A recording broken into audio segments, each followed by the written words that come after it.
Hello അസ്സാം വലൈക്കും. ഇന്ന് ഞാൻ കാണിക്കുന്നത് ഒരു മാങ്ങ വെച്ചിട്ടുള്ള അടിപൊളി ഡ്രിങ്കിൻ്റെ റെസിപ്പിയാണ്. ഇത്രയും ടേസ്റ്റ് ഉണ്ടാവുന്ന ഒരിക്കലും പ്രതീക്ഷിച്ചിട്ടില്ല. നല്ല ഹെൽത്തിയും ടേസ്റ്റി ആയിട്ടുള്ള അടിപൊളി ഡ്രിങ്കാണിത്. ഇതുണ്ടാക്കാനായിട്ട് ആദ്യം അരക്കപ്പ് സാഗോ കുതിർത്ത് വെക്കണം.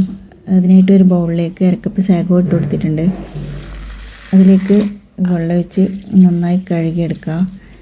എന്നിട്ട് വെള്ളം കളഞ്ഞിട്ട് വേറെ ഒരു കപ്പ് വെള്ളം ഒഴിച്ചിട്ട് നന്നായിട്ട് കുതിർത്തെടുക്കുക. ഒരു അരമണിക്കൂറിൻ്റെ ഉള്ളിൽ തന്നെ ഇത് നന്നായിട്ട് കുതിർന്ന് കിട്ടും. കുറഞ്ഞതൊരു 15 മിനിറ്റെങ്കിലും കുതിർത്ത് വെക്കാൻ നോക്കുക. പെട്ടെന്ന് വെന്ത് കിട്ടണമെങ്കിൽ ഇത് കുതിർത്ത് വെക്കുന്നതാണ് നല്ലത്. അപ്പോൾ അങ്ങനെ ഒരു അരമണിക്കൂർ ടൈം കുതിർത്ത് വെച്ച സാഗോ വേവിച്ചെടുക്കാൻ വേണ്ടിയിട്ട് ഒരു സോസ് പാൻ ചൂടാക്കി അതിലേക്ക് 2 കപ്പ് വെള്ളം ഒഴിച്ച് കൊടുക്കാം.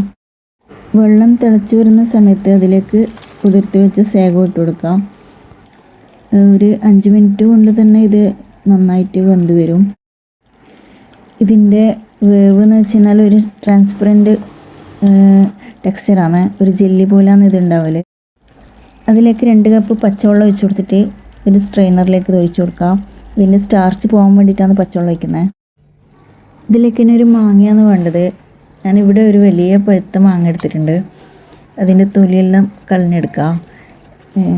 നല്ല ഫ്ലേവറില്ല മാങ്ങ എടുക്കണം. നാരുകളൊന്നും ഇല്ലാത്ത ഫ്ലേവറില്ല മാങ്ങ എടുക്കുന്നുണ്ടെങ്കിൽ ഇത് നല്ല ടേസ്റ്റ് ഉണ്ടാവും.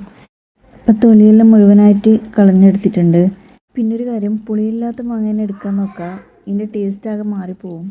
ഇനിയൊരു മിക്സിയുടെ ജാറെടുത്തിട്ട് അതിലേക്ക് ഈ മാങ്ങ കട്ട് ചെയ്തിട്ട് കൊടുക്കാം. നാരുകളൊന്നും ഇല്ലാത്ത മാങ്ങയത് കൊണ്ട് ഇത് നന്നായി കട്ട് ചെയ്യാൻ പറ്റുന്നുണ്ട്. അപ്പം നാരുകളില്ല മാങ്ങയാണ് നിങ്ങൾ എടുക്കുന്നുണ്ടെങ്കിൽ അത് മിക്സിയുടെ ജാറിൽ അരച്ചെടുത്തതിന് ശേഷം ഒരു സ്ട്രെയിനർ വെച്ച് അരിച്ചെടുത്താൽ മതി. ഇതിലേക്ക് അരക്കപ്പ് പഞ്ചസാര ചേർക്കുന്നുണ്ട്. 1/2 ലിറ്റർ പാലും ഒഴിച്ച് കൊടുക്കുന്നുണ്ട്. എന്നിട്ടിത് നന്നായി അരച്ചെടുക്കാം. നന്നായി അരച്ചെടുത്തിട്ടുണ്ട്. അത് വലിയൊരു ബൗളിലേക്ക് ഒഴിച്ച് കൊടുക്കാം. ആദ്യം 1/2 ലിറ്റർ പാലാണ് ഞാൻ ഉപയോഗിച്ചത്. ഇപ്പം 1 കപ്പും കൂടെ ഞാൻ മിക്സിയുടെ ജാറിലേക്ക് ഒഴിച്ച് കൊടുത്തിട്ടുണ്ട്. അതും ഈ ബൗളിലേക്ക് മാറ്റി കൊടുക്കാം. അപ്പം ടോട്ടൽ 3 കപ്പ് പാലാണ് ഞാൻ ഇതുവരെ ഉപയോഗിച്ചത്. അപ്പോൾ ഇതെല്ലാം നന്നായിട്ട് മിക്സാക്കി കൊടുക്കാം. ഇതിൻ്റെ തിക്നെസ് നോക്കിയിട്ട് വീണ്ടും പാലിൻ്റെ ആവശ്യമുണ്ടെങ്കിൽ ചേർത്ത് കൊടുക്കുക. ഇത് നന്നായി നല്ല തിക്നെസ്സിലാണുള്ളത്. അപ്പോൾ 1 കപ്പും കൂടെ ഞാൻ പാൽ ഒഴിച്ച് കൊടുത്തിട്ടുണ്ട്. ടോട്ടൽ 1 ലിറ്റർ പാലാണ് ഞാൻ ഇതിന് വേണ്ടിയിട്ട് ഉപയോഗിച്ചത്.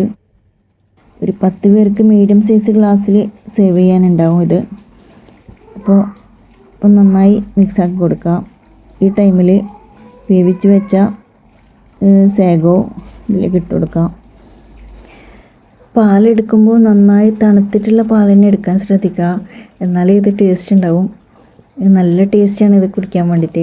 ഒരു മാംഗോ പായസം കുടിക്കുന്ന ഒരു ടേസ്റ്റാണ് ഇതിന് കിട്ടുന്നത്. അപ്പം പെട്ടെന്നൊരു പായസം ഉണ്ടാക്കി കുടിക്കണമെന്ന് തോന്നുമ്പോൾ ഇതൊന്ന് ട്രൈ ചെയ്ത് നോക്കാം, മാങ്ങ ഉണ്ടെങ്കിൽ. അപ്പം ആദ്യം ഞാൻ ഒരു 1/2 കപ്പ് പഞ്ചസാര മാത്രമേ ചേർത്തിട്ടുള്ളൂ. അപ്പം മധുരമില്ലാണ്ട് ഇത് ടേസ്റ്റ് ഉണ്ടാവില്ല. അപ്പം മിൽക്ക് മെയ്ഡ് ചേർക്കുന്നത് കൊണ്ടാണ് ഞാൻ 1/2 കപ്പ് പഞ്ചസാര ചേർത്തത്. മിൽക്ക് മെയ്ഡ് ചേർത്ത് കഴിഞ്ഞാൽ നല്ല ടേസ്റ്റ് ഉണ്ടാവും. അപ്പം മിൽക്ക് മെയ്ഡ് ഇല്ലയെന്നുണ്ടെങ്കിൽ നിങ്ങളെ മധുരത്തിനാവശ്യമായ പഞ്ചസാര ആദ്യം തന്നെ ചേർത്ത് കൊടുത്താൽ മതി. അപ്പം ഗ്ലാസ്സിലേക്ക് സേവ് ചെയ്ത് കൊടുക്കുക. ഇങ്ങനെയുള്ളൊരു 10 ഗ്ലാസ്സിൽ ഇത് സേവ് ചെയ്യാനുണ്ടാവും.